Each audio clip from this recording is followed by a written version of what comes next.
OCR Statistics, Discrete Random Variables 2, Binomial and Poisson Distributions. This is video 2.1, which is a recap of the binomial distribution. Firstly, just to remind you of the notation. We use capital X for the random variable. B stands for the fact that this is distributed binomially. N is the number of trials, and P is the probability of success.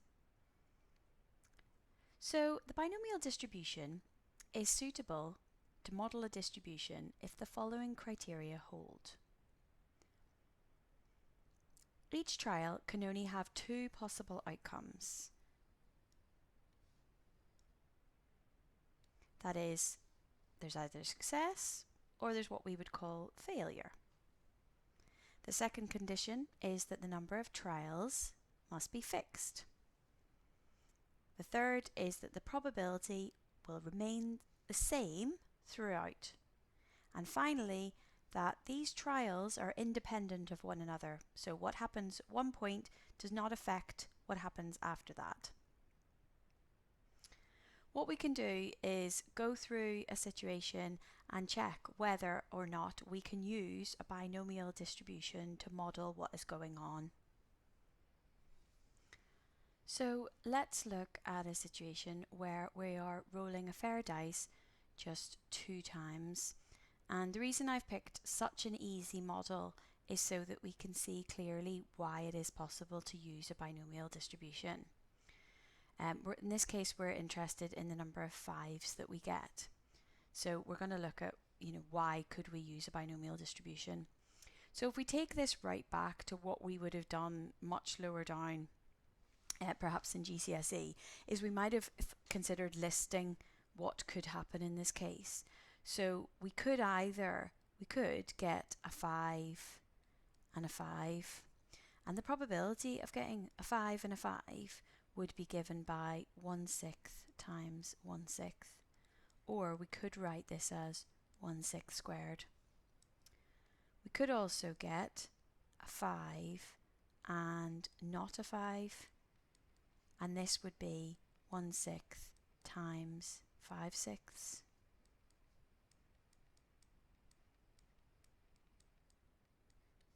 And we could have this the other way around as well. We could have not 5 and 5, which would give us the same thing essentially, 1/6 times 5/6. And then we could have the probability that we don't get a 5 and we don't get a 5, and this would be 5/6 times 5/6, or 5/6 squared. Now, if we think about a binomial expansion, so say we have this expansion x plus y here, all squared, you should be very familiar with the fact that you would get x squared plus 2xy plus y squared. Now, the reason I'm doing this is to show you why this is connected. So if we could say here that x was the probability that we get a 5, and y was the probability that we don't get a 5, you can see these are the outcomes.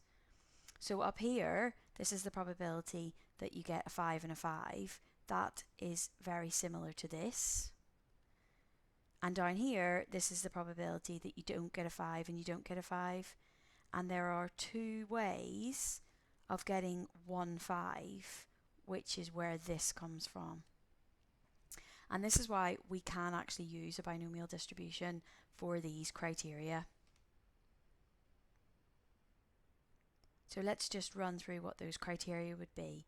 Well, yes, you have a success or a failure. There's two different things. We either get a 5 or we don't get a 5, which is why this is important, because when we're expanding, we've only got 2 parts inside our bracket. We've got a fixed n. Well, yes, we're doing this only 2 times, and that's why it was squared. We've got a constant probability. Yes, our probability is what's going on in here, and that stays the same. It's going to be a 6th in this case. And each trial is independent. Yes, because the roll of the dice doesn't affect the next one. So obviously we don't want to have to write out all of those big you know, long combinations to figure out how many different ways it is of happening. So this is something that we can calculate. So in the previous one where there was only 2 ways of getting 1, 5, that is what you would be calculating by doing this. So it's sometimes called N choose R or NCR, and there are calculator functions that will allow you to calculate that. If you look at the rest of it, this you can see for our previous example, you know, if we were having 1/6 for rolling a 5, and this would be not rolling a 5. Now let's make the number of times a bit more realistic here. So 4 times. So there's, you know, it's getting to the point now where we wouldn't want to write down all the different combinations to get this. It's much more efficient to use the formula or to use a calculator. So this is saying that we've got our random variable is binomially distributed. We're rolling it 4 times, and the probability of getting a 5 is 1/6, and we need to calculate the probability of getting exactly 3 5s. Well, the part that we really need to know is this. We need to know what is 4 choose 3. So there's lots of different ways that you could do this. You could use Pascal's triangle, because you hopefully will be familiar whenever you do binomial expansion. That's how you're getting the coefficients. You could also use a calculator or use the formula. Thankfully, we don't really often have to use the formula. You can actually calculate probability distributions directly with your calculator. And also GeoGebra is really useful so that you can visualize what's going on. We are going to have a look at that shortly. So I would just like you to first of all check that on your calculator you are actually able to work this out. So you've got n is 4 and the probability is 1/6, and we want the case where x is equal to 3. So just check, just pause the video and check that you can calculate that. You should get an answer of 0.0154. We're now going to look at an example where we've got a coin. It is biased and it's thrown 8 times. And we know that the probability of getting ahead is 0.3. And we want to find the probability of these 3 different situations. So what we're going to do is we're going to look at how this appears as a distribution in GeoGebra. Okay, first of all, you'll see that we're just in GeoGebra in the probability section.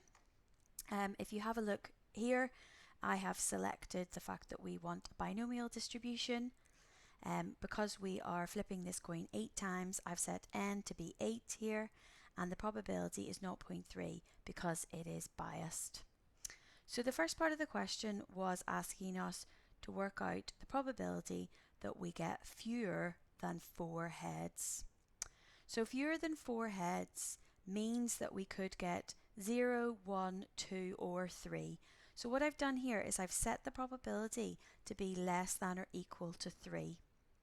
Now you can look at the diagram here and you can see which parts of it we are actually selecting. So fewer than 4 means that we can have any of these sections here. If you look up to the right, you can see that the 4 probabilities that we get here can be added together to give us an answer of 0.8059. The next part of the question is asking us for exactly 5 heads. So if I select the middle section here and change this to greater than or equal to 5 and less than or equal to 5, then that will give me just the point where it's only exactly 5 heads. And you can see it appears up here 0.0467 and also down here. And the last part of the question is asking for more than 3. So if we click on the last section here, we've got more than 3. So more than 3 can't actually include 3. So it would have to be greater than or equal to 4. Again, it highlights the sections that we want here, adds them up, and we get a probability of 0.1941.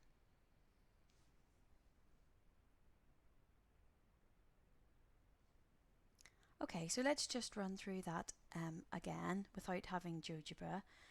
So if we know that the situation can be modelled as a binomial distribution, we can write it like this. Remember, we've got that it's modelled as a binomial distribution. It's 8 times, and the probability is 0.3 each time of getting ahead. And we want the probability of getting fewer than 4 heads. And so you can see down here, we want the probability that we've got less than or equal to 3.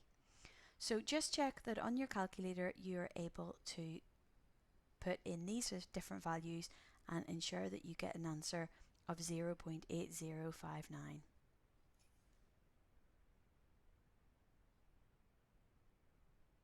The second part of the question is asking for exactly 5 heads.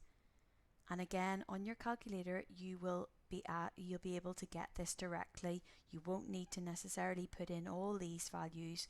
You can just work out exactly what the probability is of getting a 5. So just ensure again that you're able to do that and you get 0.0467. Now the final part of the question can be a little bit trickier with the calculator because we're trying to find the probability that we get more than 3 heads. So you can say that we want the probability that x is greater than 3. So if you think about all the possibilities that we could have here, so we could have 0, 1, 2, 3, all the way up to 8 heads.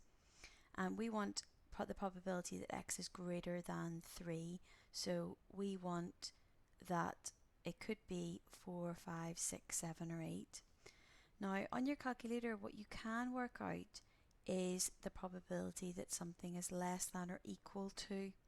So the easiest thing would be to do is say, well, the probability that x is greater than 3 would be 1, which is the whole thing, minus the probability that x is less than or equal to 3. So that would be, when you rework that out in your calculator, 0.194.